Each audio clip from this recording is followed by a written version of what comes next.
Hoy una conversación de controversia con Sara Snap, integrante del colectivo Drogas, Política y Cultura y autora del Diccionario de Drogas. En contraste, dos tipos sin cuidado. Visitaremos un sitio dedicado a la economía, las finanzas y el desarrollo sustentable. El Museo Interactivo de Economía MIDE, ubicado en la calle de Tacuba, en el corazón del centro histórico de la Ciudad de México y uno de mis museos favoritos. También esta noche noticias que no cambiarán la historia, en la que hablaremos sobre los microdescansos.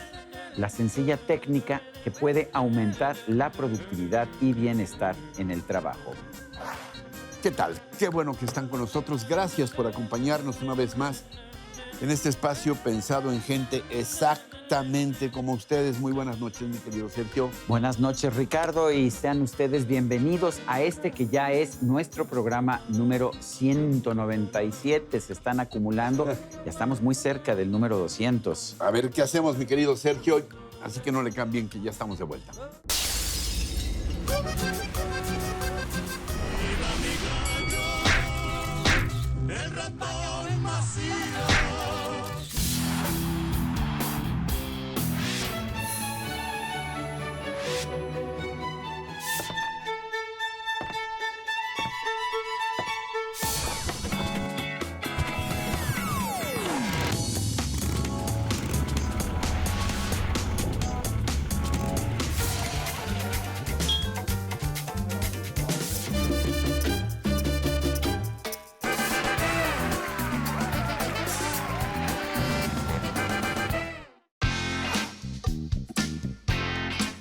Sara Snap es licenciada en Ciencias Políticas por la Universidad de Colorado y maestra en Políticas Públicas por la Universidad de Harvard. Formó parte del secretariado de la Comisión Global de Políticas de Drogas con miras a la UNGAS 2016, esto es, la sesión especial de la Asamblea General de las Naciones Unidas sobre el problema mundial de las drogas. Es integrante del colectivo Drogas, Política y Cultura. Y el 4 de julio del 2018, la Suprema Corte de Justicia de la Nación le otorgó un amparo junto con dos de sus compañeros para importar y o comprar semillas de cannabis con el fin de producir y consumir sin fines de lucro. Es también conferencista sobre el fracaso de la política actual sobre la regularización de las drogas y es autora del Diccionario de Drogas publicado en 2015. Muchas gracias, Sara, por acompañarnos. Ya sabes que con admiración creciente de hace algunos años, no muchos, porque tú eres jovencísima. Bueno, pues pero sí llevo muchos años en este tema. Sara, sí. cuéntanos, ¿en qué ha fracasado la política sobre drogas, la prohibición? ¿Por qué no funciona? Pues por muchas razones, pero creo que es la única política donde vemos que el consumo sigue, que la producción de las plantas psicoactivas nombradas ilegales siguen y que los gobiernos entonces van y dicen, pero necesito más dinero para seguir haciendo lo mismo, ¿no? Y porque sabemos que criminalizar a personas por un acto de este tipo no funciona. El consumo existe, entonces es mejor reconocer ese consumo y crear políticas alrededor de la misma para poder sí acercar servicios de salud para los que lo necesitan. Porque también es importante entender que la mayoría de las personas que usamos sustancias ilegales lo hacemos de una manera productiva y funcional, como la mayoría de las personas que consumen alcohol, por ejemplo. ¿Qué es más perjudicial? ¿La marihuana o el alcohol? Y algunas otras incluso sustancias que se venden en las esquinas. Estas bebidas energetizantes. Totalmente, o ciertos refrescos muy famosos. O algunos ¿Qué es más medicamentos que tienen también Exactamente. consecuencias muy Creo importantes. que depende de la persona que lo va a consumir, depende de cuánto consumes de cada uno. Si nada más comparas el daño social de la marihuana versus el daño social del alcohol, pues claramente el alcohol es mucho más dañino, causa o provoca violencia en muchas personas, los accidentes que pueden, ¿no? Entonces, sabemos que esto ha tenido un daño más masivo en la sociedad y que la marihuana no tiene sobredosis letales es O sea, algo... la gente no cree esto, pero no importa la cantidad que fumes de marihuana, no te vas a morir de una sobredosis de marihuana. No ha habido ningún caso en los 10,000 años que En ha cambio, existido. sí te puedes morir de una sobredosis de alcohol. Claro, sí, totalmente. Ahora, puedes fumar marihuana y hacer una estupidez. Eso sí. Eso cualquier persona. Lo puedes hacer también cuando Hay estás gente que hace sobrio. estupideces sin marihuana. Exacto, O sea, eso, por solitos. eso, solitos. Entonces, por eso es decir que decimos que la guerra contra las drogas ha fracasado porque no ha protegido a los jóvenes, no ha protegido a las familias. En México la esperanza de vida ha bajado justo por la violencia que hemos tenido en el país, justo por el Por la combate guerra contra frontal. las drogas. ¿Cómo opera el factor de haber criminalizado y el factor de clandestinaje en el manejo de drogas para generar toda esta violencia? ¿Y no es muy sospechoso que los gobiernos no hayan querido regularizarlas? ¿Es un negocio para gobiernos y para cárteles el que las Igual, drogas sí. sean clandestinas? Sí, yo creo que por eso decimos que la política ha fracasado en sus objetivos de bajar el consumo o bajar la producción, donde sí podríamos decir que ha habido muchos intereses en seguir haciendo una guerra, son los que hacen armas, los que, digamos que Estados Unidos nos da cierto apoyo, cooperación internacional a México, pero México pone, de cada $1 que pone Estados Unidos en la iniciativa Mérida, México ponía $13. Entonces nosotros también hemos hecho una gran inversión en la inseguridad Sara, aquí.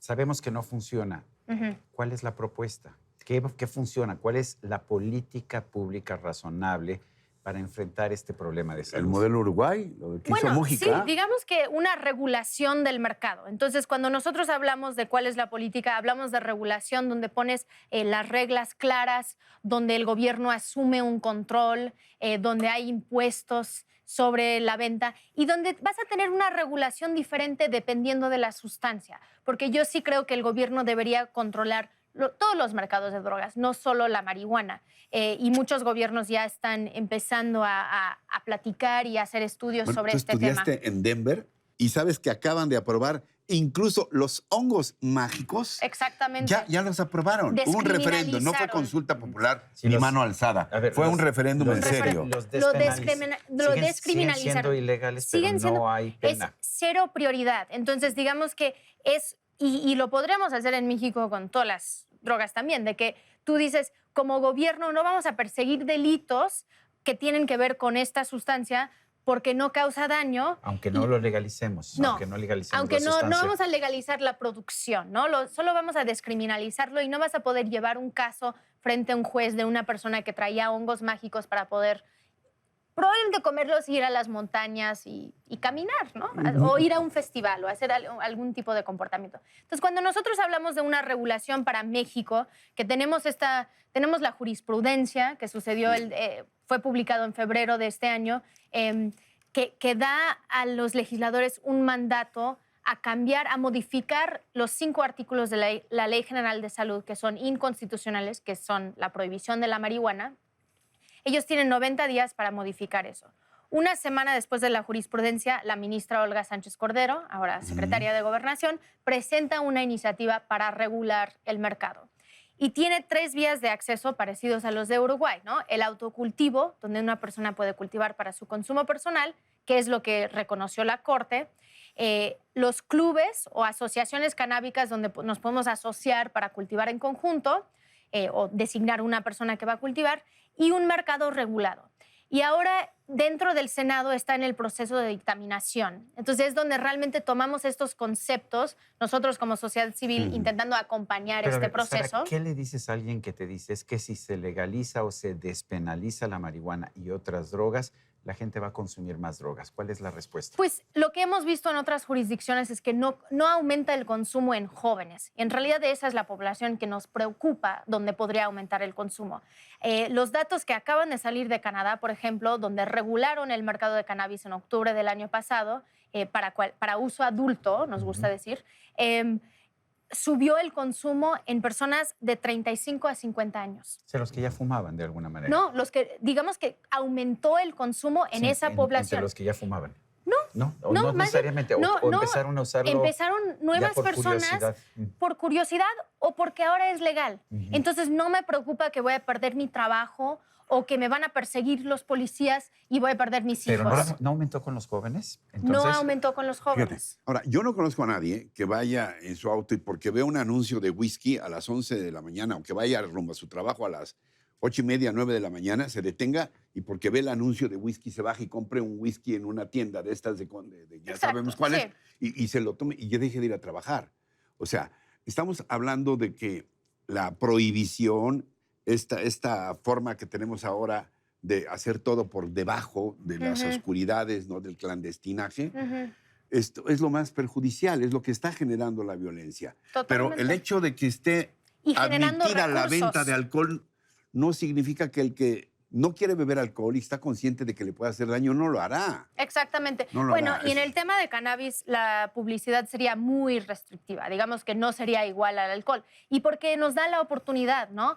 Esto es una nueva regulación. Podemos tomar las mejores prácticas de otras regulaciones, pero si creemos que no ha funcionado con el alcohol y el tabaco, ¿por qué no mejoramos esa regulación? Entonces, esa es la propuesta. ¿Cómo podemos tener, en vez de 3 grandes empresas que controlan todo el mercado, como tenemos en muchos de la agricultura en México y alrededor del mundo, buscar muchos productores chiquitos que de ahí pueden estar vendiendo el producto y si pueden cumplir con ciertos criterios de calidad para exportación a otros mercados internacionales, que ellos también pueden participar en eso. Entonces, es de buscar hacer una regulación que para México privilegia una industria mexicana, privilegia a los campesinos, a los que hoy en día cultivan de una manera ilegal y ver cómo el gobierno, desde un órgano regulador, o como en la iniciativa está es el Instituto Mexicano de Control y de Cannabis, cómo pueden ellos dar capacitación, asistencia técnica a esos campesinos para que ellos puedan participar en este mercado. Entonces, en realidad también es una manera de generar recursos y Ahora, quitar recursos del crimen organizado al mismo tiempo. También lo que estamos viendo en todo el mundo, a ver, en Estados Unidos son cada vez más los estados donde es legal la marihuana. Vemos el caso de Canadá, está el caso de Uruguay. Exactamente. En Portugal se despenalizó. Exacto. O sea, ¿ya es una tendencia mundial? Sí, es una tendencia mundial. Y de algo de lo que no se quiere hablar mucho aquí, es de los beneficios de la marihuana. No solamente estamos hablando de que el alcohol y el tabaco son mucho más perjudiciales, sino Sí. que la marihuana tiene usos médicos incluso. Totalmente. ¿no? Va a haber un programa de cannabis medicinal mucho más amplio de lo que se aprobó el año pasado para que cualquier persona que tiene cáncer, Parkinson's, epilepsia, tenga acceso a los productos que Sara, necesitan. ¿te están escuchando? Que necesitan THC también. ¿Te Sí. están escuchando? Bueno, yo espero los que sí. señores del gobierno, los legisladores, ¿te están escuchando? Yo espero que sí. Yo espero que sí haya... Yo pienso que tendría que tenemos haber cola todos para los- que te escuchen. Tenemos todos los factores políticos para que nos tengan que escuchar, ¿no? Tenemos una La jurisprudencia. determinación de la Suprema Corte. A ver. Sí, la jurisprudencia. Un gobierno que su partido tiene mayoría en las 2 cámaras. Una Morena, secretaria de Gobernación que hizo la iniciativa. Y que entiende el problema. que sí. entiende el tema. Un gobierno que quiere ayudar a los campesinos y desarrollar económicamente las zonas rurales del país. Esto es una gran oportunidad para México. No podemos desaprovechar esto. Digamos que si no sucede ahora, yo no sé qué ¿Cuándo? necesitamos para que sí suceda. Además de que, sí, un reconocimiento a nivel mundial de que hay estos usos medicinales en los estados donde han legalizado o regulado para uso adulto, lo que están empezando a estudiar es cómo es la sustitución, por ejemplo. Por eso, aumenta en personas de 35 a 50 años y personas mayores también. Pero eso es porque entonces tal vez las personas están consumiendo menos alcohol, pero están consumiendo cannabis. Eso puede ser para la salud pública algo benéfico. Sara, con la admiración de siempre. Gracias por Muchas estar con gracias. nosotros. Gracias. Sara Snap. Y Sí. nosotros continuamos. Continuamos, claro.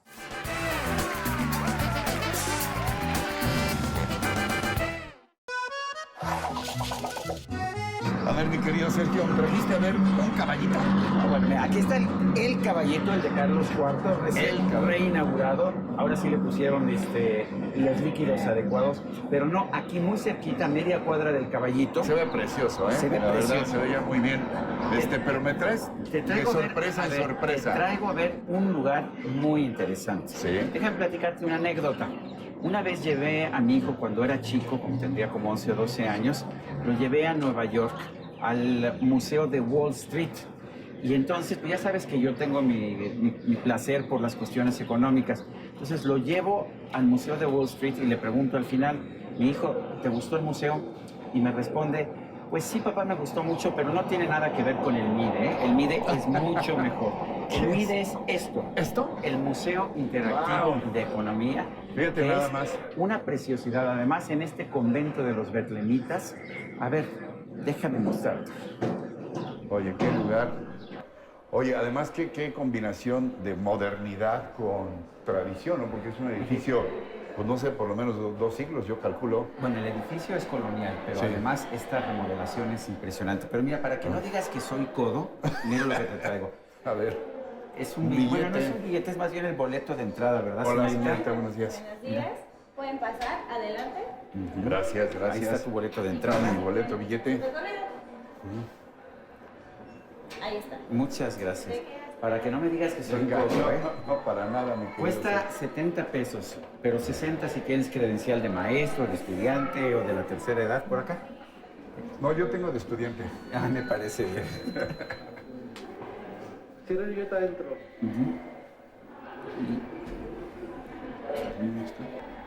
Wow, Sergio, me traes de sorpresa. Mira en nada más. sorpresa. A ver, pasa, Insisto, pasa. qué lugar, ¿eh? Es un lugar Qué espectacular. recinto. Y mira, aquí está Silvia Singer, ella Hola. es la directora, Bienvenidos. Silvia, ¿qué tal? Muchas gracias. Me da mucho gusto Mucho recibirlos. gusto. a quien ¿Qué conozco conociste desde la al prepa. señor? Sí, No me así digas, ¿en es. serio? Claro. Ella estaba en ¿Fueron la novios? No. No nos Muy tocó. bueno. Me sale luego lo tepiqueño. Exacto. Perdón, Pudo habernos estamos- tocado, ¿eh? La Oye, verdad. qué lugar más impresionante. A ver, Silvia es bellísimo, ¿eh? Muchas Le gracias, comentaba me da Sergio tanto esta gusto que estén aquí. Combinación de modernidad con tradición en un edificio icónico del centro histórico. Este lugar es sorprendente, ¿eh? pero cuéntanos un poquito de este museo. ¿Cómo surge? ¿Qué es? ¿Cuál es el propósito del Mira, exactamente. El MIDE es un museo que surge a iniciativa del Banco de México. Tú sabes esa historia. esa me la sé muy bien. El Banco de México lo crea. Abrimos al público en el año 2006 con las salas que tienen que ver con economía, finanzas, bienestar. Y en el año 2011 abrimos esta otra sala para completar el discurso. Aquí hablamos del desarrollo sustentable. Como puedes ver, sigue la misma estructura del resto del museo. Me encanta que mencionaste el contraste entre tecnología y el edificio histórico. Nosotros buscamos el contraste entre lo que vivimos en la vida cotidiana allá afuera y lo que el museo puede ayudarnos a ver de manera distinta. Una cosa que me gusta del museo, y nos lo explicará Silvia, es que no nada más llegas a ver, tienes mucha interacción. Así es. Los interactivos que tú ves en todas partes del museo son prácticamente todos de grupo. ¿Nos muestras Hay que algún jugar. interactivo para Claro, ver por esto? favor, Porque por favor. cualquiera diría, bueno, un museo de economía. Qué horrible, Pues, ¿no? Ahora sí que qué aburrición. No, a mí sí me encanta. No, bueno, pero quiero decir que mucha gente podría pensar eso. Pero Mira, es un museo muy te voy a divertido, dar la un verdad. ejemplo, Mira, ¿no? Aquí pusiste vamos la a mano y hablar- ya se cambió la Sí. pantalla. A ver. Y esto ¿qué más? sobre la huella. ¿Agua? ¿Puedo hacer Entonces, esto? toma, escoge alguna de estas cosas y jálala a tu lado. A ver, unos jeans. No, jálalos. Tienes los que jalarlos. jalo. Sí. Y yo voy a tomar ¿Cuánta agua carne. usas para hacer unos jeans? ¿Cuánta agua Ándale. necesitas para producir unos jeans? Y para que esos jeans vivan toda su vida útil, que es muy larga. Y se lavan pero ahorita vas a ver cuánta agua No, yo sí los necesitas. lavo constantemente. ¿De veras? No como los míos. se le Y faltó ve decir. la cantidad de agua que necesitas para 1 kilo de res. Entonces tú, chécale aquí y yo acá. Yo, aquí. Ahí está, sí. ya cambió Ahí esto. tienes. Ya cambió. Entonces necesitas 19,000 litros para producir y mantener un par de jeans y para 1 kilo de carne 15,000 litros de agua. ¿Qué? Así es. Entonces, esto es lo que es interesante. Ese qué y esto es lo único que buscamos en el museo. No Con- quiero con que te los aprendas el jovencitos. número y con los jovencitos. Me parece Con muy todos bien. los jovencitos. Oye, Porque se ve esta sensacional. sensación, esta cuestión emotiva de cómo me como 1 kilo de carne un domingo en casa con la familia y unos Oye, jeans pero a ver, que me una taza dicen. de café. A ver, Una correcto. taza de café. Hay que llevarla a tu lugar. sí, aquí, bueno. ¿Y con qué la Aquí quieres está. comparar? Pues no, yo quiero ver sí, huella de agua. 140 litros. 140 litros. Para 250 mililitros que te tomas. Bueno, Entonces... está mejor que unos ¿Qué, jeans. claro. ¿Qué significa? Desde el sembrado. Desde el sembrado, el crecimiento de la 140 planta. litros de agua para Lo poderte mismo tomar para los una jeans, tacita de sembrar el algodón y todo exactamente. eso. Ajá. Entonces, ¿qué hace el museo y por qué queremos que la gente venga? El museo a mí me gusta pensarlo como una ventana Sí. que te permite ver una realidad, la realidad desde otra perspectiva, está allá, y también como un espejo, donde tú te reconoces y dices, ah, chirrión, ¿cuántos jeans tengo? ¿Cuánta carne tomo? El café... Tener conciencia. Exactamente. de todo lo y la que conciencia implica no se adquiere la producción predicando, sino viviendo las experiencias. Pues es una gran oportunidad para venir con la familia a disfrutar de este espacio. Y aprender Se de van a economía, sorprender. hasta Ricardo Roche puede aprender de Claro, economía. y Aquí, puede con esto, mejorar su hasta yo. bienestar. Y puede mejorar su bienestar. Yo no sé, ¿ya visitaron la fábrica de billetes? Todavía no. Cuéntanos qué es la fábrica de billetes. Pues eso es fantástico porque traemos en el bolsillo billetes que sirven para intercambiar por bienes y servicios nuestro trabajo, así es como los adquieres. Traen la historia de México. Somos un país muy orgulloso del grabado y del diseño de nuestros billetes. En el billete que traes en la cartera hay muchas cosas, tanto como la seguridad que tienes en tu país también. Si no creyéramos que ese billete vale algo, no podríamos vivir en bienestar. Bueno, pues ya estamos viendo imágenes de esta fábrica de billetes también y los invitamos a que acudan a este museo realmente sorprendente. El MIDE, el Museo Interactivo de Economía. Gracias, Silvia. gracias por estar con nosotros.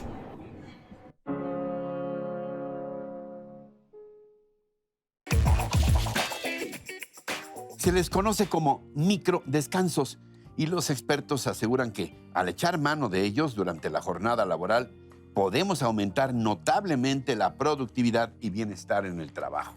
La idea es romper con la monotonía de las tareas físicas y mentales en la oficina.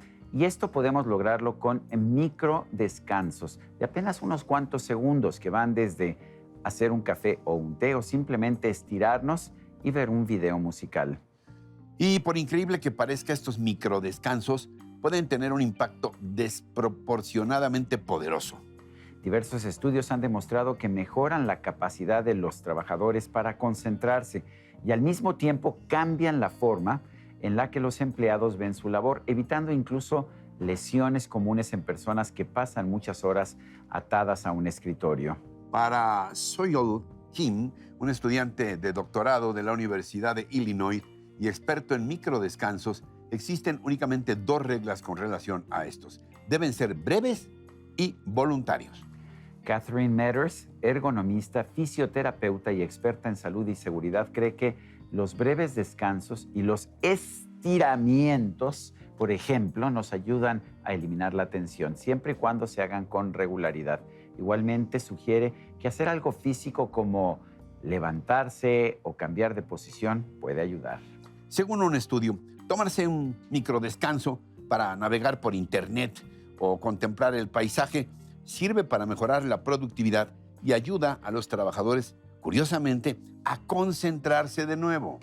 Esta técnica de descanso permite lo que se conoce como desapego psicológico, que es un proceso que ocurre cuando la persona se desconecta mentalmente de sus tareas obligatorias, lo cual permite que el cerebro se recupere. Andrew Bennett, un experto en comportamiento social, comprobó que un divertido video estimula a quienes lo ven y les ayuda a centrar todavía más su atención. Sin embargo, Bennett advierte que los descansos no deben prolongarse demasiado porque pierden el efecto deseado. Así que ahora ya lo saben, descansar por unos segundos en algunos periodos, en varios periodos durante la jornada laboral, puede paradójicamente ayudar a mejorar nuestro rendimiento en el trabajo. Por lo que no duden ustedes en estirarse entre una y otra reunión de trabajo. Muy probablemente estemos, de hecho, reiniciando nuestros cerebros para una próxima explosión de productividad. Y así muy propositivos en materia laboral, llegamos al final de nuestro programa de hoy. Bueno, pero antes de la despedida, una micro pestañita. Ya estoy listo, pero no se le Porque ya olvide. me estiré también. Bueno. Los esperamos la próxima semana en lo que será ya nuestra emisión número 198. Hasta entonces, hasta siempre.